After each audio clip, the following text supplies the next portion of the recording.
कि हम सत्ता के भूखे हैं, हम सत्ता लेंगे, एक बनाने आएंगे, हमें सत्ता की। जब हम पहले हिंदू बनेंगे तब हम जो राहुल के रूप में घूम रहे हैं, जो अखिलेश के रूप में घूम रहे हैं, जो मायावती के रूप में घूम रहे हैं, ये जो हिजाब और नकाब पहन करके इनका बुर्का होगा ना, दाढ़ियों की खिलवा के बाहर कर दी जाएगी। अब यूपी चुनाव में बीजेपी के नेता ऐसे शब्दों का प्रयोग कर रहे हैं, बता रहे हैं कि भैया जला डालेंगे, सब कुछ बाहर डालेंगे, सत्ता का भूखा बने आपको बता रहे हैं। यह भाजपा के नेता है, नगर पालिका चेयरमैन प्रतिनिधि रंजीत बाबू श्रीवास्तव नाम लिखते हैं। सत्ता का भूखा बताने वाले राहुल गांधी और मायावती को अकबर का मानसिक बता रहे थे, अपने आप को हिंदू और दूसरे को हिंदू बनाने की बात कर रहे थे, हिजाब विवाद पर और विवादित बयान दे रहे थे। आप खुद सुन लीजिए, वीडियो सोशल मीडिया पर वायरल हो रही है, ज्यादा हम कुछ नहीं बोलेंगे वरना कलेजे में सांप लौटने लगेगा। खुद सुन लीजिए, भाजपा प्रत्याशी को जिताने के लिए किस प्रकार से अपील की जा रही है और कैसे शब्दों का प्रयोग किया जा रहा है। सवाल उठता है कि भारतीय जनता पार्टी सत्ता की भूखी है, इनको सत्ता चाहिए, जैसे भी हो सत्ता चाहिए, कुछ भी करना पड़ जाए सत्ता चाहिए। सवाल उठता है कि नहीं? हम भी कहते हैं कि भारतीय जनता पार्टी को नहीं, हमारी जनता को सत्ता की भूख है और जनता की प्यास है। सत्ता की प्यास है और होनी भी चाहिए सत्ता की प्यास। क्यों होनी चाहिए, इसका जवाब मैं विपक्ष को आपके माध्यम से देना चाहूंगा। सत्ता है क्या? पहले आप सत्ता के महत्व को समझें। सत्ता वो हमारी देश की चाबी है जिससे हमें सेना, पुलिस, राजस्व, संसाधन, सारी शक्तियां इस सत्ता से ही हमें प्राप्त होती हैं। सत्ता के बगैर कुछ नहीं। लेकिन अब इसका महत्व क्या है? सत्ता जिन जिन हाथों में रही उनके महत्व को मैं आपको बताना चाहता हूं। सत्ता परिवर्तन से क्या क्या हासिल हुआ। सत्ता में राजा दशरथ भी थे, भगवान राम के पिता थे, लेकिन आज आप दशरथ राज्य की बात नहीं करते, उनके पुत्र के राम राज्य की बात करते हैं। दशरथ राज्य कोई नहीं करता। सत्ता अंग्रेजों के हाथ में थी और यही सत्ता हमारी भारत के हाथ में आई। इसी सत्ता में यही सेना जो हमको हस्तांतरित हुई आजादी के बाद में, यही सेना जब अंग्रेजों के हाथ में थी तो हमको गुलाम बनाने में सहायता करती थी। और वही सेना जब हमारे हाथ में आई, भारत के हाथ में आई, तो 365 रियासतों को मिला करके उन्होंने एक कर दिया। इसी सेना ने, यही सेना का दल था। ये वही सेना है। केवल देखिए, सत्ता का अंतर मैं आपको बता रहा हूं, सत्ता से क्या होता है। ये वही सेना है जिसमें 1962 में चीन ने हमारी सीमाओं पर आक्रमण कर लिया था। 1965 में पाकिस्तान पर हमारे ऊपर आक्रमण किया, 1971 में किया, लेकिन तब तक नेतृत्व तो थोड़ा बदल चुका था। सत्ता चाहे जिसके हाथ में रही हो, लेकिन हमारी सेना जब समर्थन पा गई, सत्ता का साथ पा गई, तो कराची तक घुस करके चली गई थी। सेना तो वही थी। उसके बाद कारगिल हुआ, हमारी सेना कहां तक गई थी? खदेड़ करके बाहर कर दिया था। और एक वो दिन भी देखना पड़ा जब इस देश के अंदर आतंकवाद फैल रहा था, हमारी सीमाओं से आतंकवादी घुस रहे थे। कश्मीर में हत्याएं हो रही थी, बंबई में घुस करके गोलियां चल रही थी, जनता मारी जा रही थी। इसी सेना को समर्थन नहीं मिला, यही सेना मुक्त दर्शक बन करके खड़ी रह गई और इसी सेना को कमजोर बना करके रख दिया गया था। लेकिन जब ये सत्ता बदली, जिस सत्ता की बात मैं करने जा रहा हूं, ये जब सत्ता बदली तब क्या हुआ आप सब लोग जानते हो। आज ना तो कश्मीर में आतंकियों की घुसपैठ है और न ये सेना पत्थर खा रही है, सेना आतंकवादियों के कलेजे फाड़ रही है। ये सत्ता का अंतर होता है। सत्ता किसके हाथ में है?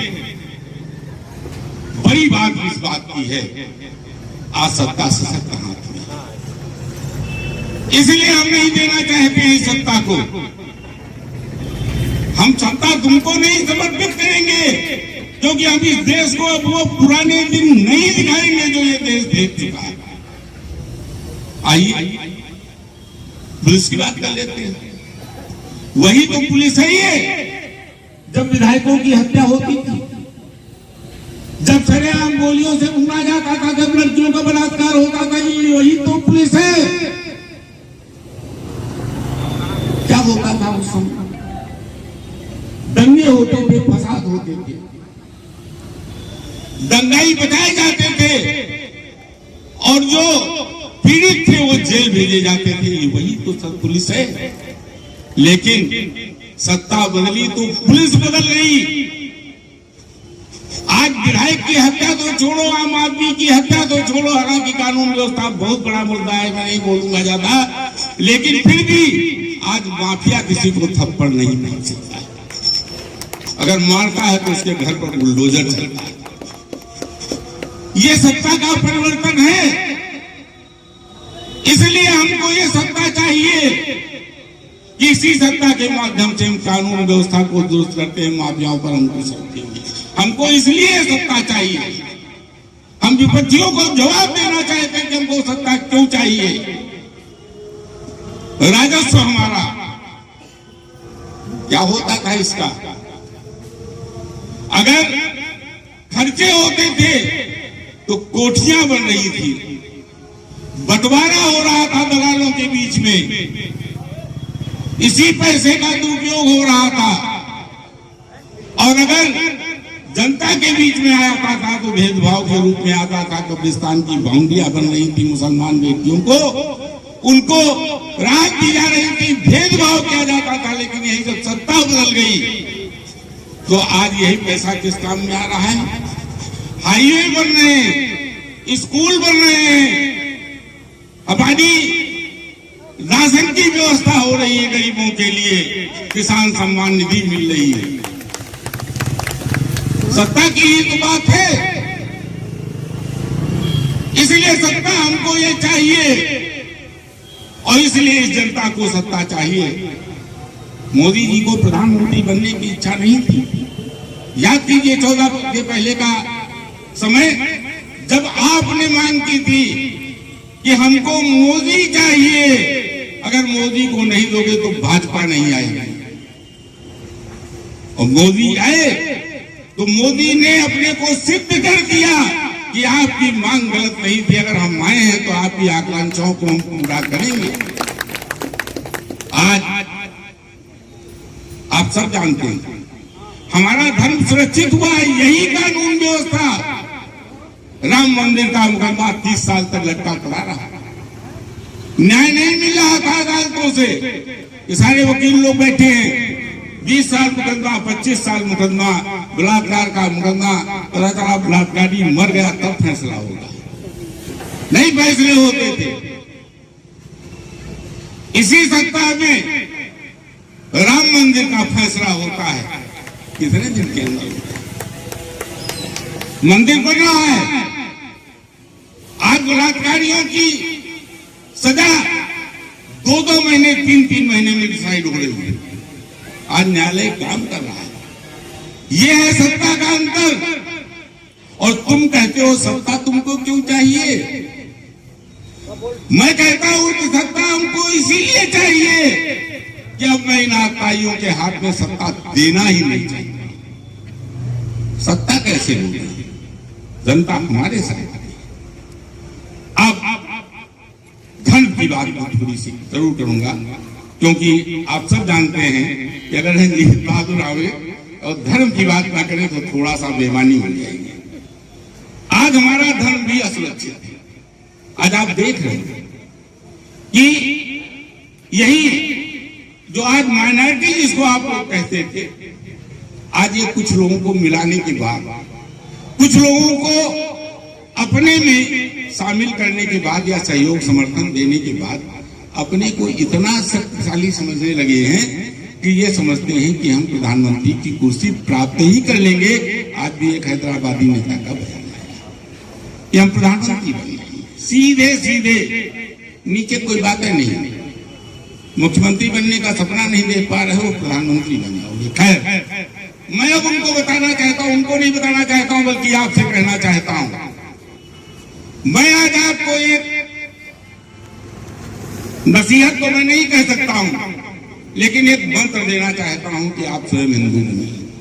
हम किसी पर टिप्पणी नहीं करते, हम जो कुछ करते हैं पहले अपने लिए करते हैं। जब हम पहले हिंदू बनेंगे तब हम हिंदुत्व की बात करेंगे। कैसे हिंदू बनेंगे हम आपको बताते हैं। हिंदू बनने के लिए आपको महाराणा प्रताप को याद करना पड़ेगा। आज ये धर्म युद्ध है। मैं अक्सर कहा करता हूं इस बात को कि आप याद करिए महाभारत की। मैं आपको पीछे ले चलना चाहता हूं। महाभारत की याद करिए। महाभारत हुआ था तो किन कारणों से हुआ था बताने की जरूरत नहीं, आप सब हिंदू धर्म के लोग कहते हैं। महाभारत इसलिए हुआ था कि अधर्म की सत्ता थी, धर्म को किनारे कर दिया गया था, एक स्त्री का अपमान किया गया था, उसका भी बदला होना था। आज परिस्थितियां थोड़ी बदली हुई हैं। आज धर्म की सत्ता है, अधर्मी सत्ता से हमको अलग करना चाहते हैं।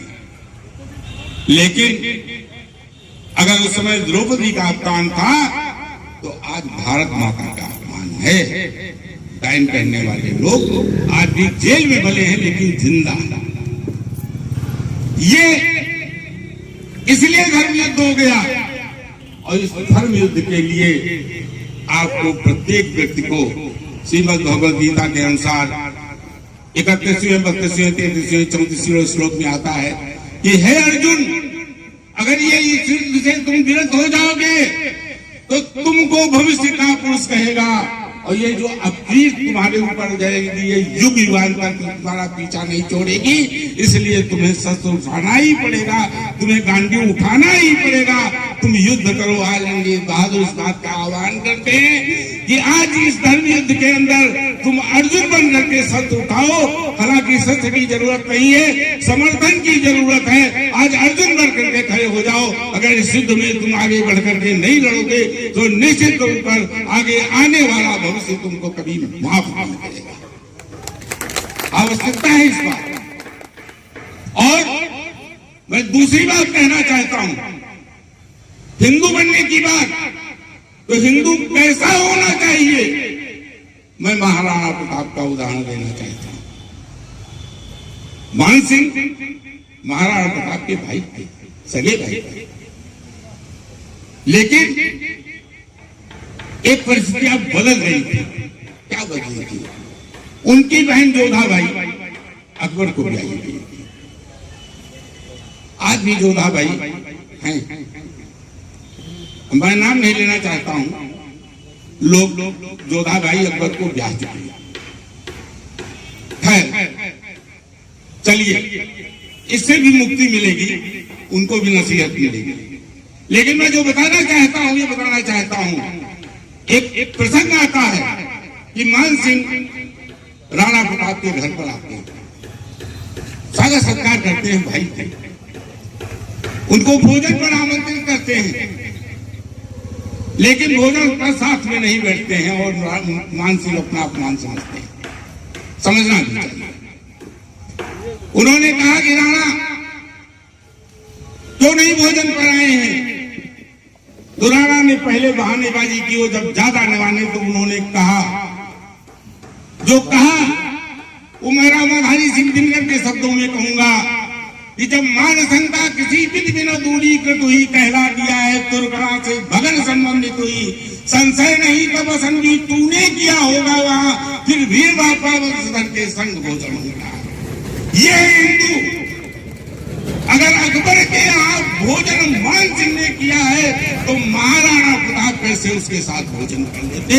आज आपको इस तरह का हिंदू बनना पड़ेगा, आपको परहेज करनी पड़ेगी, तब आप हिंदू होंगे और तब आप हिंदुत्व की बात करिएगा तो बहुत अच्छी लगेगी। हिंदुत्व की बात तब आप बताएंगे। इसके बाद अब मान सिंह के लिए राणा प्रताप की, देखिए एक मैं बड़ी बारीक बात आपको बता दूंगा। राणा राय सिंह दिनकर ने कही है, हल्दी घाटी में युद्ध हो रहा था, राणा प्रताप को किसे ढूंढना चाहिए था, किसका वध करना चाहिए था? अकबर का। दुश्मन तो अकबर था ना, मान सिंह तो बड़ा दुश्मन नहीं हो सकता था। लेकिन महाराणा प्रताप किसको ढूंढ रहे थे? मेवाड़ केसरी देख रहा केवल रणकन तमाशा था, वो दौड़ दौड़ करता था, वो मान सिंह को ढूंढ रहे थे। और आज भी इस देश के अंदर अगर मान सिंह खत्म कर दिए जाए, जो राहुल के रूप में घूम रहे हैं, जो अखिलेश के रूप में घूम रहे हैं, जो मायावती के रूप में घूम रहे हैं, अगर ये मान सिंह खत्म कर दिए जाए तो मैं समझता हूं कि अकबर अपने स्वतः नष्ट कर जाएगा। अकबर को मारने की जरूरत नहीं है, अकबर तो नष्ट होने वाली चीज है, ये नष्ट होगा। लेकिन मान सिंह को ढूंढना पड़ेगा। तो आज इस चुनाव में आप किसको ढूंढेंगे? इन मान सिंह को ढूंढ लीजिए। और अगर मान सिंह को आपने नष्ट कर दिया तो फिर अकबर नहीं जीवित बचेंगे। ये जो हिजाब और नकाब पहन करके कह रहे हैं ना कि स्कूल में जाएंगे और बुर्का पहन करके हम वोट डालने जाएंगे, न इनका बुर्का होगा न दाढ़ी होगी, खिलवा के बाहर कर दी जाएगी और बुर्के फूंक देंगे। ये कुछ नहीं बचेगा, कुछ नहीं बचेगा। मैं आपको बता रहा हूं। और थोड़ी सी एक बात मैं और आपको बताना चाहूंगा। राष्ट्रवाद की बात अगर नहीं करूंगा तो बात अधूरी रह जाएगी। राष्ट्रवाद को आप समझ लें, और आज हम जिसका शिकार होते रहे हैं होने जा भी रहे हैं। राष्ट्रवाद क्या है? चंद्रशेखर आजाद का एक प्रसंग है, या गौर से सुन लीजिएगा, गौर से सुनिएगा। चंद्रशेखर आजाद का एक प्रसंग है आपको। चंद्रशेखर आजाद की मां बीमार थी, पैसे नहीं थे दवा के लिए। उनके साथी ने कहा, नाम दिमाग से वो दुर्गा भाभी के पति भगवती जी ने कहा कि आजाद तुम्हारी मां बीमार है, पैसे नहीं है, कारतूस भेज दीजिए, तुम्हारी मां का इलाज हो जाएगा। चंद्रशेखर ने कहा नहीं, ये कारतूस मेरी मां के लिए से ज्यादा हमारी भारत मां की रक्षा के लिए है, मैं इन कारतूसों को नहीं बेचूंगा। हमारी मां से बढ़कर हमारी भारत माता है, ये होता है राष्ट्रवाद। आज जब मतदान करने जा रहे हो तो आज आप अपनी मां, अपने भाई, अपने रिश्तेदारों को ढूंढ रहे हो। आज आप भारत माता को नहीं देख रहे हो, आज आप अपने राष्ट्र को नहीं देख रहे हो। आज आपको हो सकता है कि आपकी मां प्यारी हो जाए, आपको अपना भाई अच्छा लगे, आपको अपनी जात अच्छी लग सकती है, लेकिन ये आप अन्याय करने जा रहे हो इस देश के साथ, इस राष्ट्र के साथ करने जा रहे हो, अन्याय करने जा रहे हो, और इस भारत मां के साथ अन्याय करने जा रहे हो। मत करना, ये समय वो नहीं है। और जब समय आएगा तो खूब कर लेना। जरूरी नहीं है कि मदद एक ही तरह से की जाती है। हमारे भी सब यहाँ पर भाई हैं। मैं जब बात करता हूँ तो मैं जात पात की बात नहीं करता हूँ। अगर जात पात की बात करता तो रणजीत बहादुर दोबारा के चेयरमैन नहीं होते। मैं हिंदुत्व की बात करता हूँ और हिंदुत्व की बात आज भी कर रहा हूँ और निवेदन कर रहा हूँ कि जात और पात में मत रखिए, नुकसान हो जाएगा। और नुकसान इसलिए नहीं हो जाएगा कि मैं अखिलेश और मुलायम को हिंदू नहीं मानता हूं, मैं यहाँ के विधायक को हिंदू नहीं मानता हूं, ये मेरे मुंह से नहीं निकल सकता है, लेकिन मैं इनको पवित्र नहीं मानता हूं। मैंने एक बार प्रसंग सुनाया था कि गंगा और जमुना संगम में दोनों मिलती हैं, लेकिन धाराएं एक नहीं हो पाती हैं। गंगा में यमुना समाहित नहीं होती, आपने देखा होगा दोनों धाराएं अलग अलग हैं। क्यों हैं? इसलिए यमुना के गर्भ में कालिया नाग पला हुआ था, और जिसके गर्भ में कालिया नाग पल गया उसको मां गंगा कैसे अपने में समाहित कर लेती? नहीं किया तो आप कैसे कर लोगे? आप कैसे कर लोगे? हिंदू हैं लेकिन इनके गर्भ में कालिया नाग पल रहे हैं, तो आप इनको कैसे समाहित कर लोगे? आप इनको कैसे मिला लोगे? हिंदू है, मैं मानता हिंदू है, लेकिन नहीं, ये अपस्य है, ये छूने लायक नहीं है और छुएगा भी नहीं इनको। इनको एक एक वोट के लिए तरसाइएगा, अपने एक एक वोट से तरसाइएगा, और अगर ये 20% मुसलमान इनको वोट दे करके अगर विधायक, मंत्री या मुख्यमंत्री बना सकता है, प्रधानमंत्री बना सकता है, तो उनको खुली छोड़ दीजिए। जैसे रणजीत बहादुर कहते हैं कि हमारा हिंदू एक हो चुका है, तुम एक होकर के अगर हमको चुनाव हरा सकते हो तो हरा दो। चैलेंज करता हूं, नहीं करता हूं, आज तक रणजीत बहादुर को नहीं हरा पाए, रणजीत बहादुर का कुछ भी नहीं बिगाड़ पाते। आज यही ऐलान आपकी तरफ से होना चाहिए कि आज की तारीख में हिंदू एक है, हिंदू एक है, हिंदू एक हो चुका है, 80% हिंदू एक हो चुका है। उत्तर प्रदेश का मैं आपके माध्यम से पत्रकार बैठे हुए हैं, लखनऊ की मीडिया ही है, मेरा ये वायरल करिएगा भाषण, मेरा ये वायरल उत्तर प्रदेश में ले जाइएगा और बताइएगा जा करके कि हम सत्ता के भूखे हैं, हम सत्ता लेंगे, इन 3 प्रकारें हम लेंगे, हमें सत्ता की भूख है। इसलिए सत्ता की भूख है कि हमको जनता का हित करना है, हमको समाज का हित करना है, हमको प्रदेश को बचाना है, हमको अपने देश को बचाना है, और ले जाओ 20%, दे दो जाकर के उनको।